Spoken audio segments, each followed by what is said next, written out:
في أرض ماشي بحال باقي الأراضي، في وسط الغابة اللي كتحلم وهي ناعسة. كان عمر كيتقدم خطوات هادئة، ماشي الخوف اللي كيحركو هاد المرة، ولكن شي حاجة أعمق، بحال إلا القلب ديالو بدا يفهم قبل العقل. الأشجار ما بقاوش كيتخباو منه، والضباب ما بقاش كيخبى على الطريق، كلشي كيتفرج فيه، بحال إلا الطبيعة كتعرف هاد الولد تبدل. عمر شاف مراية وسط حجر، قرب ليها وبان وجهه كيف ما كان نهار اللي لقى الظل أول مرة.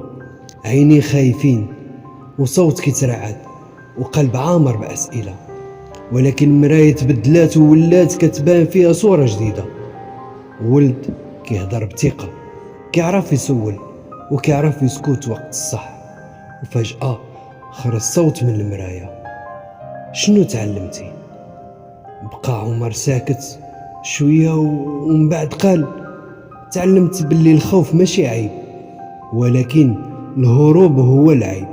وتعلمت باللي الظل ماشي ديما شر، وباللي القمر كيعلمك تسمع إلا عرفتي كيفاش تسكت. المراية تفتحات بحال شي باب وخرج منها نور خفيف كيرحب به. عمر تنفس بعمق ومشى، ولكن هاد المرة ماشي باش يلقى الحقيقة، بل باش يكون جزء منها. وسط النور اللي جا من المراية، عمر لقى راسو في مكان ما عمر شاف بحاله. غابة، ولكن ماشي بحال ديال قبل. الضوء فيها دافئ والأصوات فيها بحال أغاني نساتها الأرض من زمان. كما كان كيتقدم حس بشي نظرة كتراقبو، ماشي وحدة ولكن جوج.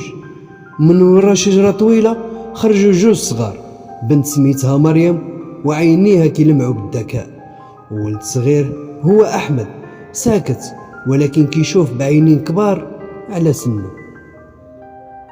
عمر وقف وهما وقفوا، ما كانش خوف ولكن فضول. مريم دازت لقدام وقالت: كنت كنسمع الحكاية ديالك وقلت ما يمكنش تكون بصح، ولكن لقينا الطريق.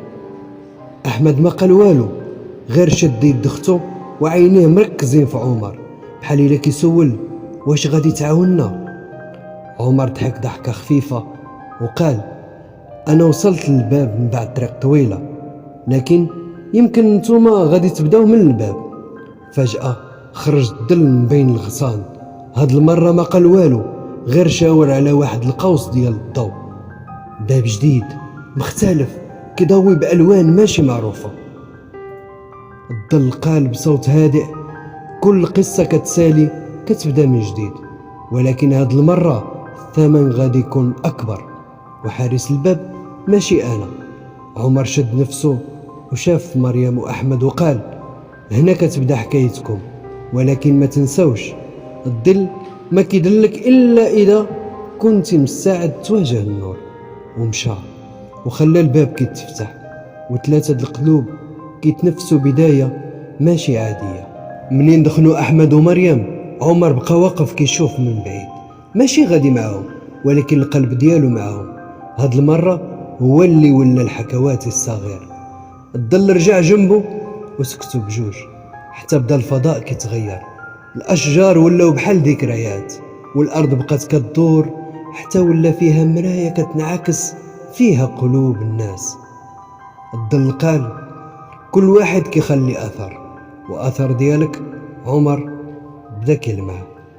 عمر تنهد وقال: تعلمت بزاف، ماشي من العالم ولكن مني ومن الخوف ديالي ومن الشجاعة اللي ما كنتش كنعرف عندي. الظل ابتسم وفتح يدو وخرج منها رماد من الضوء وشاف فيه وقال: القصص اللي كتبقى هي اللي كتعلم وتلهم، ودابا جا الوقت باش ترجع. عمر قال: ولكن أنا ما بغيتش تكون نهاية بحال هكا. الظل جاوبو: ماشي نهاية، هذه غير بداية قصة أخرى، ويمكن هاد المرة تكون انت هو الظل اللي غادي يدل شي حد آخر. الفضاء بدا كيختفي والصوت ديال الظل بدا كيخفت.